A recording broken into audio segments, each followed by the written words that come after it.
Okay, great. Um, Lou said she wanted to see more bicycles, so came up with a slide that had additional bicycles. And once again, I'll just try to keep this to the 15 minutes I have, just to cover some basics, and then I'll point out a whole bunch of resources, including the bikeprinciples.org website, where people can see a longer version, maybe an earlier one of this presentation, and some other resources that we hope you'll find useful. And I'll focus it around this idea of effectiveness and inclusion for principals. As was mentioned by Katie, I'm at Cold Spring Harbor Laboratory in New York.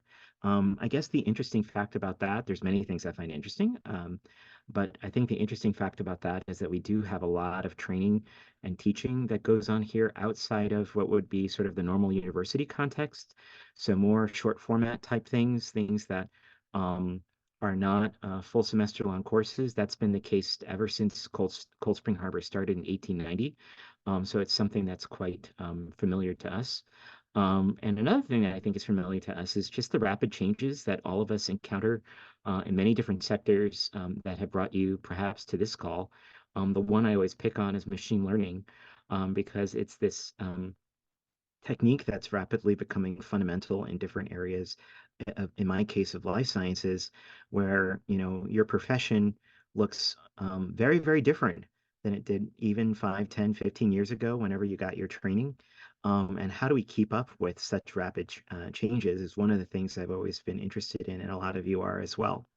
I was like this very honest assessment from this particular paper, basically saying there's no way to keep up, right?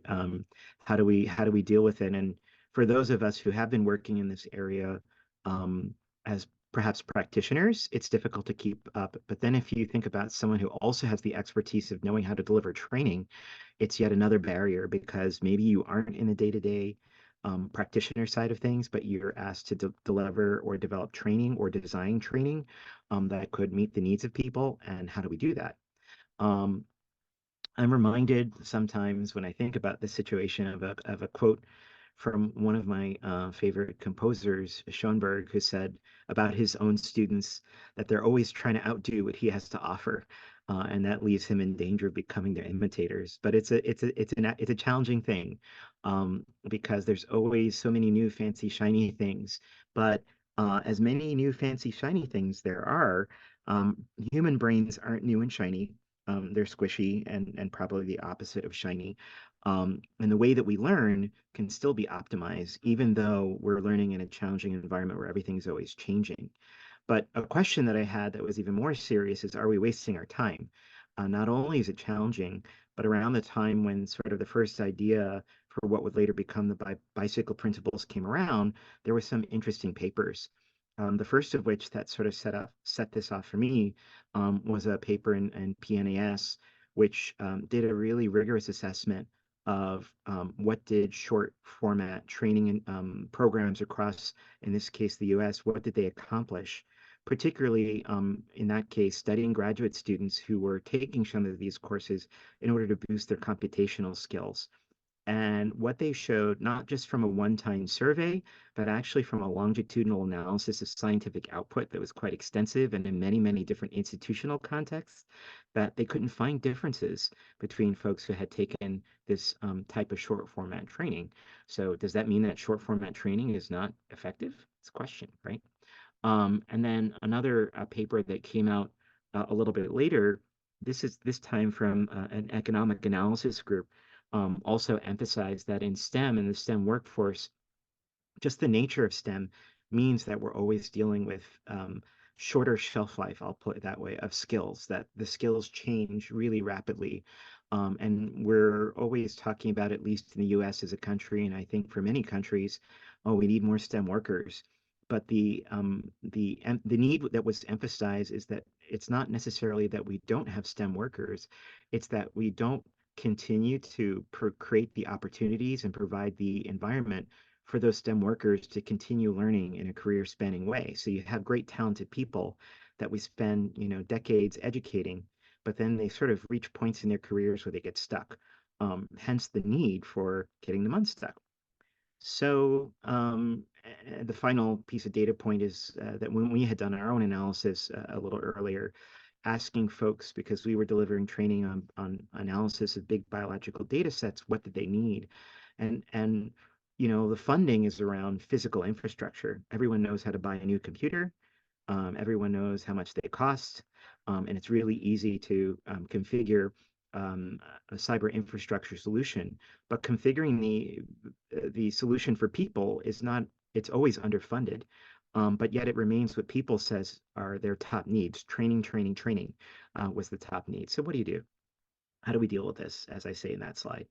Well, what I had the fortune of doing was meeting many people, including some on this call. Lou is one of them, of being able to work with people smarter than I am to think through the problem. And what we came up with were a set of principles that puts us at the beginning of an actionable framework for really stepping back and saying that, short format training is not going to go away. People don't have the luxury of going back to do a second PhD or master's or another degree. Sabbaticals can help, right? But there's lots of things where we make or we view as an academic enterprise, career spanning learning or lifelong learning as a luxury and not a necessity. So how can we rethink the training that we have today to make it more effective and inclusive? And then, ultimately, how do we need to change our approach to thinking about training so that we can do it better, but then also really better support it? So from the beginning, we knew this had to be a community-driven strategy.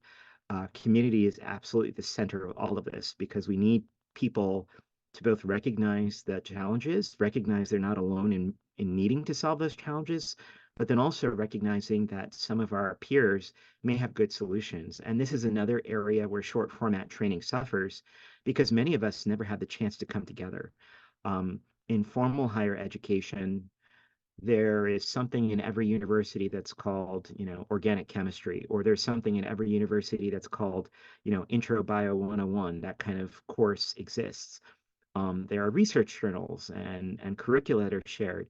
But in short format training, these things are much more scattered and much more ad hoc. And we didn't have, or we don't have as many of the community structures to deal with short format training. And the paper goes into this more than I can, and I'll point you to that. Um, but these are some of the folks that got together for a couple of days, and they got locked into a beautiful space that Cold Spring Harbor owns for 3 days to really assess the problem from different angles and come up with something that could start us on our way to solutions. Um, we knew that, there's so many different challenges out there that what we're going to generate is never going to be a rigid set of rules, but principles that could help us to answer our own question, but from a place where we're grounded in what the literature says about effective education, literature grounded in what our peers say about solutions that they have evidence for that say they could work. It ended up being called the bicycle principles because we sort of lumped training into two categories. There's a set of core principles which all short format training could potentially benefit from. It's iterative. It's not that you have to do one thing first. And also, many of us have some training, and it's not about creating a program from scratch. It may be about modifying or updating a program. I'm just going to start with the idea of best evidence. So that could be peer-reviewed evidence. It could be evidence from assessment and evaluation of our programs or others' programs. The idea of the evidence principle, or I'm sorry, the effectiveness principle, is that we have an obligation to show our learners that they have benefited. And the only way to do that is to provide them with assessments, both during and after learning, that help them to gauge their own learning. The idea of catalytic learning is the idea that we have to be honest with ourselves and with our learners, and more than honest, uh, interpretable. We have to explain to our learners what the limits of our teaching and training are, and really put them on the path to becoming their own self-directed learners. Don't come to this, introduction to R workshop thinking that you're going to leave here an expert doing R. Rather, come to this introduction to R workshop knowing that we're going to explain some of the basics and help you be able to find the resources you need to go in the direction that you need. And the inclusive principle recognizes that a lot of the structures that we think about for accessibility in the classroom for how we design learning materials, those come together nicer for, let's say, semester-long courses where there may be university policies that constrain what you do, or there may be you have taught the course many, many times and thought about what makes it inclusive, but those often get left by the wayside when you're doing something that's considered informal.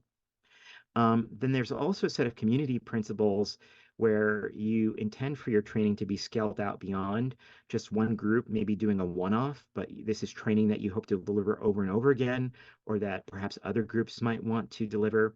And each of those focus on different aspects of making that training sustainable, helping it to scale to uh, the number of new instructors who might deliver it, or reach to the new audiences of learners. Obviously, I've only got 15 minutes here, so I'm going to wrap this up with a few demonstrations, but the website and paper can tell you much more than I'll have time to today.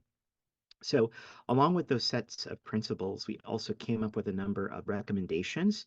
I will pull up the website probably just for a moment to show you some of the details, but I'm pulling out just a few of the 14 recommendations. One of them is actually focusing on the people who deliver training. How can we professionalize that so that people who do deliver training or who are instructional designers could have more of a network, more of a scaffold, more of helps and guides that would recognize that what they're delivering is actually professional activity. Another one is to centralize how we do evaluation and assessment rather than having people oftentimes who aren't experts in evaluation assessment. What structures or infrastructures could we provide to them to help them be better at assessment or take off some of the burden that they might have for assessment and evaluation of their own programs, especially if they're not set up to do that themselves in-house? The idea of inclusive and equitable practice, making that an ethical obligation. As you'll notice, these are very abstract. So I've been using AI to come up with things, images that might mean something to you, or at least keep you on the eye of the slide while I try to explain my way through it. But this one is just the idea that we should take ethics or equitable and inclusive practice as an obligation so that we don't lose it when we're trying to do, a 2-day workshop. Hey, teach this next week. You got 2 days to come up with something. We're so focused on the content. What are the guidelines and what are the helps that we can put in place so that we don't lose out on equity and inclusion? What are the reminders that we could be prompted to think about so that if we're designing these things, we don't lose sight of that? Um, the catalytic learning is again the idea of how do we provide instructors tips and guides on how to make sure that their learning is not self-limiting, that we're not presenting learning that is meant to transform the way somebody thinks about something. That can't happen in 2 days often, or even 2 weeks. But we can prepare and be honest with our learners about what they'll need to do on their own, because a lot of it's going to be self-directed. So you can visit the website, which will, I won't pull it up for the sake of time, which will go into each one of those recommendations with our illustrations of how they might work. What do we think the barriers are? What do we think are ways that we could proceed with that? And then the next step for us is to building some more practical tools because we want to actually have guides and guidebooks. I think Lou mentioned this idea of, guides, guidebooks, playbooks. Those are all things that people need so that they can take something and run with it at various levels of preparation. Maybe they have an hour to think about how to do some of this. All right, you're not going to get to everything, but maybe they have a month where they're really planning out something they're doing for the next summer, and then you could do more. We always know that this is a community activity. Also, I'll come back to that as I wrap up. For our group in particular, we've been running a Slack for a number of years called livesidetrainers.org, and it's a place where we can come together informally to talk about these things as we work towards being community of practice. We're also hosting, for people who are interested in bioinformatics education, a summit which will take place in person and online in May. Applications close on the 30th, so you still have time to apply. If you're interested in that, one of the activities, amongst many others, will be helping to start ourselves on the way to building some of these practical tools. So at the end of the day, to do all of this, we're not just going to change what we're doing by listening to a presentation as nicely as I think I've done. we have to build communities, right? We have to actually come together in a way that just this group knows how to do, and many of you know how to do. That's how we'll do it. So I want to thank all of the people that were involved in that meeting and developing the paper, and just saying that it's really going to be critical to us to succeed, to be able to learn and unlearn these things so that we can actually go together to making short format training much more equitable, inclusive. So with that, I'm done with my presentation, and as stated, I'll wait to the end to be able to engage with your questions. Thanks so much.